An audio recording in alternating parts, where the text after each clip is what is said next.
Hi అండి. Noni, తొగరపండు, cancer fruit, Indian mulberry, cheese fruit ఒక పేరు కాదండి, చాలా పేర్లు ఉన్నాయి. ఇది ఇప్పుడు మా కడివలో ఈ బ్యాగ్స్ ఉన్నాయి చూసారా, కనిపిస్తున్నాయి కదా, ఆ బ్యాగ్స్లో కాసాయండి చూడండి. ఇవి ఎకరానికి 150 నుంచి 200 చెట్ల వరకు వేసుకోవచ్చండి. వేసిన 2-3 ఏళ్ళకే కాపు వచ్చేస్తాయి. ఇంచుమించుగా సంవత్సరం అంతా కాపు ఉంటుందండి. దీన్ని పండుగ అయితే మనం తినలేమండి, చాలా వరస్ట్గా ఉంటుంది. జ్యూస్ అయితే ఆన్లైన్లో దొరుకుతుందండి. జ్యూస్ ఉపయోగాలు అయితే మీరు తెలిసే ఉంటుంది మీకు. ఈ జ్యూస్లో అండి యాంటీ ఆక్సిడెంట్స్ ఎక్కువగా ఉంటాయటండి. అవి ఫ్రీ రాడికల్స్ మీద పోరాడి క్యాన్సర్ ప్రమాదాన్ని బాగా తగ్గిస్తాయట. అలాగే ఆర్థరైటిస్ పేషెంట్స్ ఉంటారు కదా, వాళ్ళ మీద కూడా బాగా పనిచేస్తాయటండి.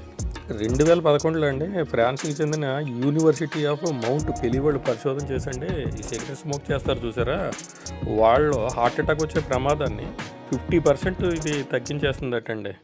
నిజంగా చాలా అమేజింగ్ ఫ్రూట్ కదా. దీన్ని మామూలుగా అయితే మనం తాగలేమండి. మనం ఎవరైనా తాగాలనుకుంటే ఈ జ్యూస్లో కొద్దిగా తీయని కానీ నిమ్మరసం కానీ కలుపుకొని తాగొచ్చండి. కరెక్ట్ రిజల్ట్ కావాలంటే 188 ml తాగాలటండి. ఇవి ఈ మొక్కలు ప్రస్తుతం కడియంలో అందుబాటులో ఉన్నాయండి. బాయ్.